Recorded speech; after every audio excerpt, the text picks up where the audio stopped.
शिक्षक साथियों नमस्कार। मेरे चैनल एडुकेटर जी में आप सभी का हार्दिक अभिनंदन है। यह वीडियो वैसे शिक्षक साथियों के लिए है जो बीपीएससी द्वारा निकाले गए प्रधान शिक्षक की तैयारी में लगे हुए हैं। तो इस वीडियो में उनके लिए डीएलएड के 20 से 25 महत्वपूर्ण प्रश्नों को संकलित किया जा रहा है। चलिए आइए एक एक करके प्रारंभ करते हैं। पहला प्रश्न है, जब पूर्व का अधिगम नई स्थितियों के सीखने का बिल्कुल प्रभावित नहीं करता तो यह खाली स्थान है क्या कहलाता है? 4 विकल्प है। अधिगम शून्य स्थानांतरण, बी अधिगम का निरपेक्ष स्थानांतरण, सी अधिगम का सकारात्मक स्थानांतरण और डी है अधिगम का नकारात्मक स्थानांतरण। तो इस प्रश्न का सही विकल्प होगा ए अधिगम शून्य स्थानांतरण। अगला प्रश्न है, चिंतन अनिवार्य रूप से है एक। 4 विकल्प है। संज्ञानात्मक गतिविधि, बी मनोगतिक प्रक्रिया, सी मनोवैज्ञानिक परिघटना और डी है भावात्मक व्यवहार।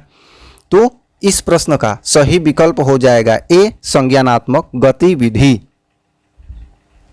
अगला प्रश्न है, एक बाल केंद्रित कक्षा में बच्चे सामान्यतः सीखते हैं। 4 विकल्प है। वैयक्तिक और सामूहिक दोनों रूप में, बी मुख्य रूप से शिक्षकों से, सी वैयक्तिक रूप से, डी समूहों में। तो इस प्रश्न का सही विकल्प हो जाएगा ए वैयक्तिक और सामूहिक दोनों रूपों में।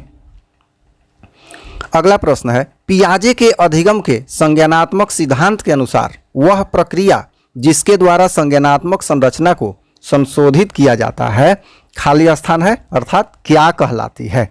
4 विकल्प है। प्रत्यक्षण, बी समायोजन, सी समावेशन, डी स्कीमा। तो इस प्रश्न का सही विकल्प हो जाएगा सी समावेशन। अगला प्रश्न है, एक शिक्षिका अपने शिक्षार्थियों की सदैव इस रूप में सहायता करती है कि वे एक विषय क्षेत्र से प्राप्त ज्ञान को दूसरे विषय क्षेत्र के ज्ञान के साथ जोड़ सकें। इससे अर्थात खाली स्थान है किसको बढ़ावा मिलता है? 4 विकल्प यहाँ दिया गया है। पुनर्बलन, बी ज्ञान के सह संबंध एवं अंतरण, सी वैयक्तिक विभिन्नताओं, डी शिक्षार्थी स्वायत्तता। तो इस प्रश्न का सही विकल्प हो जाएगा बी ज्ञान के सह संबंध एवं अंतरण। अगला प्रश्न है, सृजनात्मकता मुख्य रूप से खाली स्थान है अर्थात किससे संबंधित है? ए मॉडलिंग, बी अनुकरण, सी अभिसारी चिंतन, डी अपसारी चिंतन। तो इस प्रश्न का सही विकल्प हो जाएगा डी अपसारी चिंतन। अगला प्रश्न है, एक विद्यार्थी मेडिकल कॉलेज में दाखिला लेने के लिए कठिन परिश्रम करता है ताकि वह प्रवेश परीक्षा में उत्तीर्ण हो सके। यह विद्यार्थी अब खाली स्थान है रूप से अभिप्रेरित है अर्थात किस रूप से अभिप्रेरित है? 4 विकल्प है। वैयक्तिक, बी आनुभविक, सी आंतरिक, डी बाह्य। तो इस प्रश्न का सही विकल्प हो जाएगा सी आंतरिक। प्रश्न है, व्यवहार का करना पक्ष खाली स्थान में आता है अर्थात किस क्षेत्र में आता है? तो 4 विकल्प है। सीखने के गतिक क्षेत्र में, बी सीखने के मनोवैज्ञानिक क्षेत्र में, सी सीखने के संज्ञानात्मक क्षेत्र में, डी सीखने के भावात्मक क्षेत्र में। तो इस प्रश्न का सही विकल्प हो जाएगा सी सीखने के संज्ञानात्मक क्षेत्र में। अगला प्रश्न है, विज्ञान एवं कला प्रदर्शनियां, संगीत एवं नृत्य प्रस्तुतियां तथा विद्यालय पत्रिका निकालना खाली स्थान के लिए हैं अर्थात क्या करने के लिए है? तो 4 विकल्प यहाँ दिया गया है। शिक्षार्थियों को सृजनात्मक मार्ग उपलब्ध कराने, बी विभिन्न व्यवसायों के लिए विद्यार्थियों को प्रशिक्षित करने, सी विद्यालय का नाम रोशन करने, डी अभिभावकों को संतुष्ट करने। तो इस प्रश्न का सही विकल्प हो जाएगा ए शिक्षार्थियों को सृजनात्मक मार्ग उपलब्ध कराने।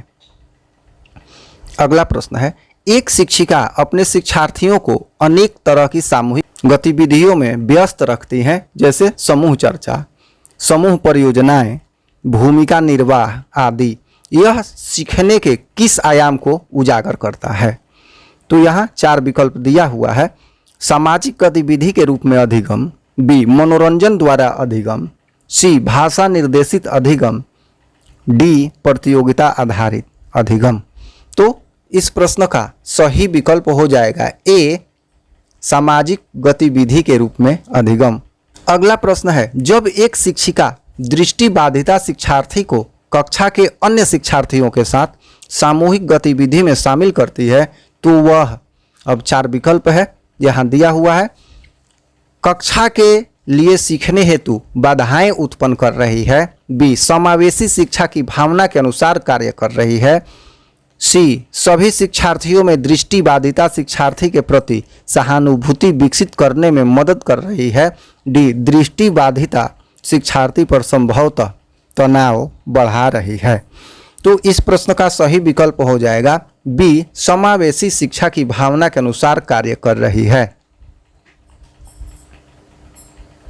अगला प्रश्न है, एक शिक्षिका अपने शिक्षण में दृश्य श्रव्य सामग्रियों और शारीरिक गतिविधियों का प्रयोग करती है क्योंकि, 4 विकल्प यहाँ दिया हुआ है।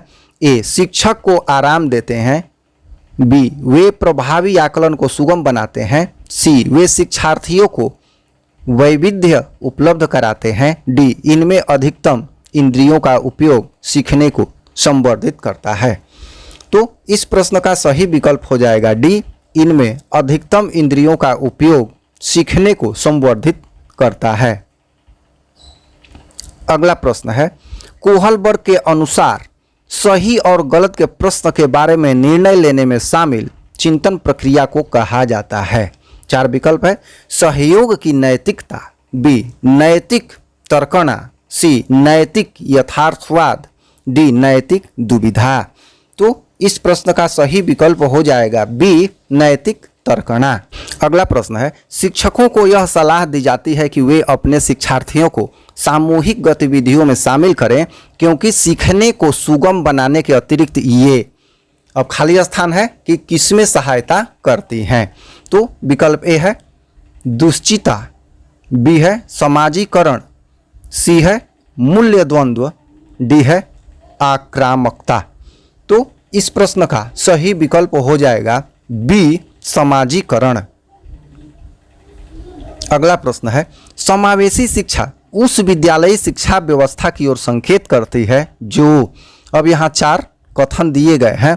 ए है विशेष आवश्यकता वाले बच्चों को विशिष्ट विद्यालय के माध्यम से शिक्षा देने को प्रोत्साहित करती है, बी केवल बालिक शिक्षा को, यहाँ बालिका होगा, केवल बालिका शिक्षा को बढ़ावा देने की आवश्यकता पर बल देती है, सी जो सभी निर्योग्य बच्चों को शामिल करती है, और डी विकल्प है जो उनकी शारीरिक बौद्धिक सामाजिक भाषिक या अन्य विभिन्न योग्यता स्थितियों को ध्यान में रखे बगैर सभी बच्चों को शामिल करती है।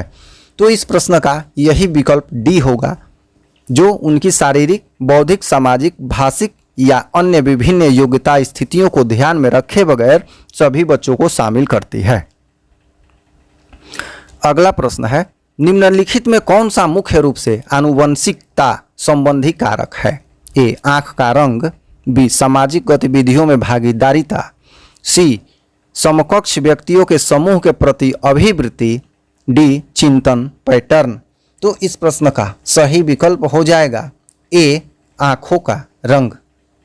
अगला प्रश्न है, सीमा हर पाठ को बहुत जल्दी सीख लेती है जबकि लीना उससे सीखने में ज़्यादा समय लेती है। यह विकास के किस सिद्धांत को दर्शाता है?